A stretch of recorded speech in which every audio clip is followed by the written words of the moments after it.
was 13, I stole a bottle of Corona from my parents, and there's like half of it left and it was piss warm, and I chugged it, and then I think I threw up immediately after. So that was my first beer experience.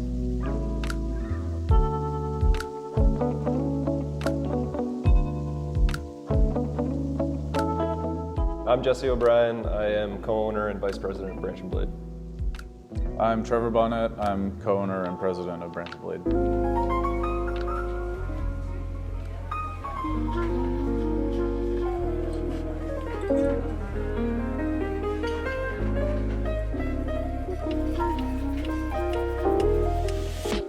We've been here in this space since January 2018, and at the time it was just the two of us. The ceiling was us, the floors were us, the bar was mainly us. We kind of built the place from the ground up, and now we're in a position where we're able to have help, and the help that we have is absolutely fantastic.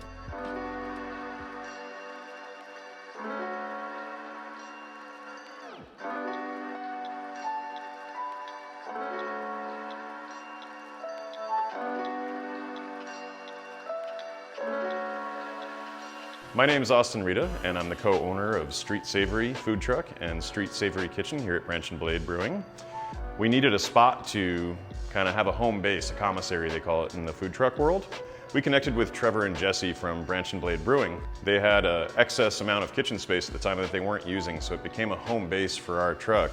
As things progressed and our truck grew and their operation grew, it made sense to all of us to become an integral part of the operation by taking over the food. So essentially we're two different businesses operating in the same space, but there's really great synergy between us. We're passionate about what we do and they're passionate about what they do, and people who come here to enjoy each of those things generally enjoy the other. It's kind of the same genre, if you will. Craft produced, high quality, artisan food and artisan beer. So it's been a great relationship for us.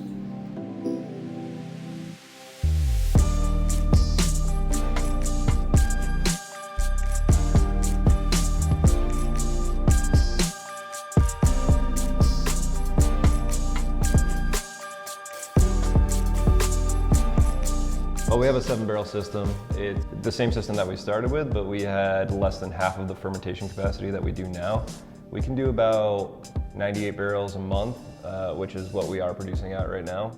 We have it dialed in at this point though, and we are really crushing beer. In order to fill the 98-barrel system fermentation space that we have, it takes roughly 14 brews. There's a lot of brewing, basically.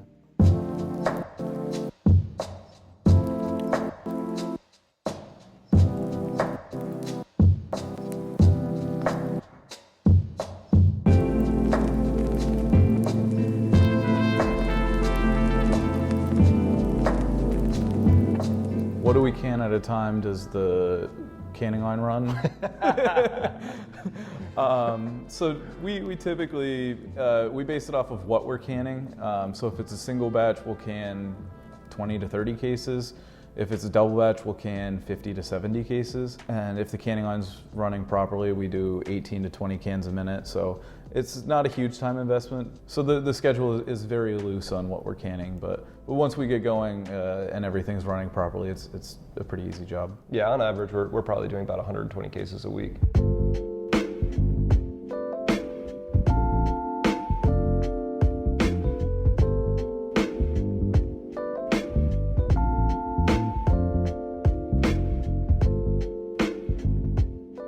I think we both agree that our favorite thing to do is like mixed culture beer. Anything that's in a barrel that we're pitching in our own different bacteria. That's like the fun stuff to us because it's really challenging and new, and there seems to be no one who has the right answer for it on how to do it the best way. Mm-hmm. So it's a really fun experience because you're always trying something new and experimenting. I think what's really interesting with brewing is testing the boundaries, and I like to do that with ABV as well. Seeing how full we can get the mash tun, what we can get this beer to. Basically, the harder it is, the more fun it is. And we have to have stuff that's easy, but it's fun to try to go out of the box on that as well.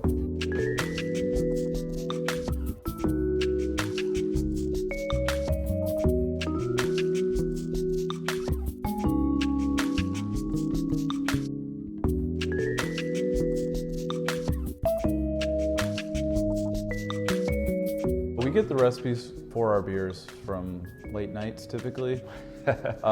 We just hang out and we're like, oh, you know what would be good in a beer? And say something that would definitely not be good in a beer. But then we get to talking and we're like, okay, well, what if we change it to this? What if we want to do that with it? What if we added just a little more of this or a little bit less of that? And it's a lot of collaboration on the recipes, and that's why the crazier ones, the pastry stouts, are a lot of fun, because deciding what flavor you want and how to get that flavor out of it is very interesting. Yeah, sometimes it's inspired from past drinks or food, and sometimes it's inspired by pop culture. Like, we're making a pastry stout that is inspired by the movie Matilda. Bruce Bogtrotter eating that giant chocolate cake. We want you to take a sip of beer and taste exactly what he was tasting when he ate that cake. Oh God. So minus the shame.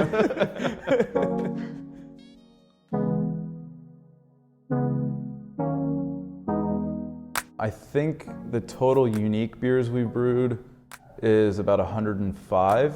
But that doesn't include what's in the barrels that hasn't been released yet, or what's in bottles that's about to release. Pretty high. It's over 100 for sure. Yeah, and we've only done 140 batches, I think, at this point. So, I mean, although we've done maybe 105, 110 unique brands, that's really like 210 times of brewing that beer, both Trevor and I, and then another however many brands on top of that, another 30 brands or whatever, plus barrels that we've done. So it's been kind of maddening for 2 years.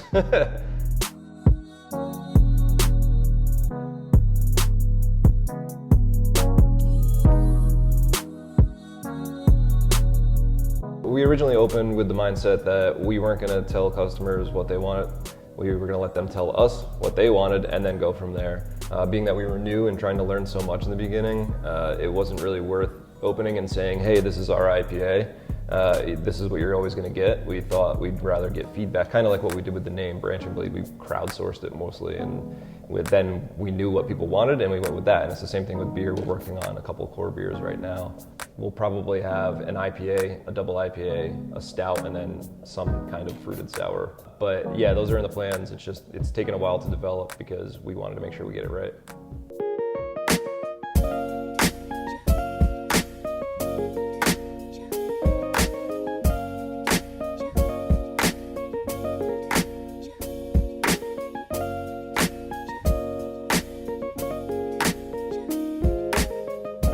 So our collaboration with Branch and Blade started a while back. They came to us and asked if we'd want to involve coffee in their beer, and we said yes. We got to know them a little bit, and we really discovered that we both have a respect for each other's craft, for each other's business, and through trying their beers and them trying our coffee, it's just become such a fun relationship. So while we were at Branch and Blade, it was like a whole nother language, right, that they're talking to us about. They had us come in, we brought bagfuls of biscotti and all of our coffee, our toasted almond coffee.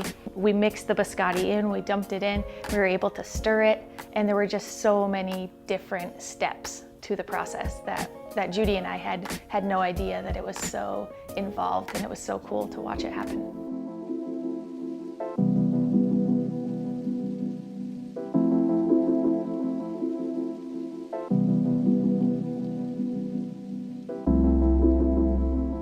We sell cans throughout the state, mainly towards the East Coast, including the middle of the state, Manchester, Nashua, Concord, Portsmouth.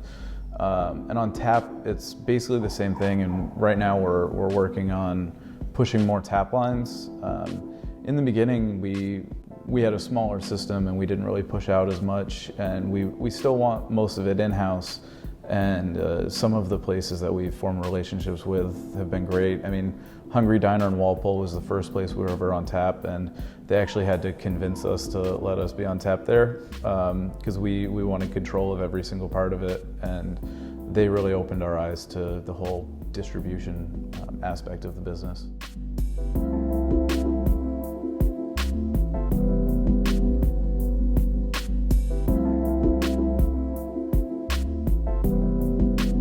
We typically have 11 beers on tap. We have a 12 tap system, but we cut one line off so we could purge growlers, that way it stays fresh. But yeah, we have 11 taps, and I would say 2 to 3 of them get rotated every 3 weeks. So every week we have at least one new beer coming out. Typically on Saturday we'll have 1 to 3 brands, brand new or repeated beers, but we like a good cycle on the taps. That way you're not coming in for the same exact thing every time you're here.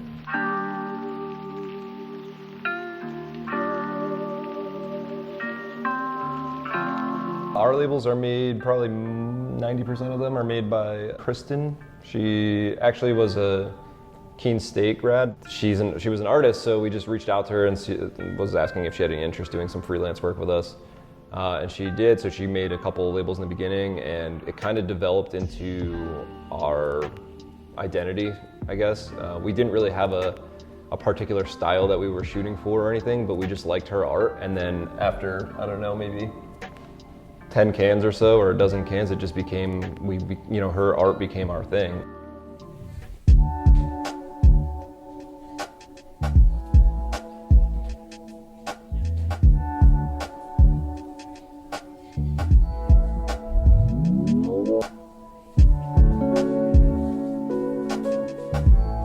So brewing a beer and having it taste the same is actually semi-easy, but even though we have beers that we repeat, we don't necessarily want it to taste the same way every time, because in between brewing it, we realize a new step that can benefit it. So instead of creating it the same exact way, we'll have the same basic guidelines, but we'll want to improve on it every time. I think that's the most important part of what we do beer-wise. We're never satisfied. Like, we could come out with our favorite IPA, but the next time we brew it, we want it to be better than that last time. One of our founding principles is constant improvement. If we brew the same beer twice, the only time we want it to be different is if it's better. So the next time it has to be better than it was the first time. So a lot of people look at it as they need to brew the same exact thing because people are expecting the same thing. We understand that, but we also want to make sure we're always improving our practices, because otherwise we're just going to fall by the wayside and just be any other brand. We want to always change it up and be different and experiment and have fun with it too.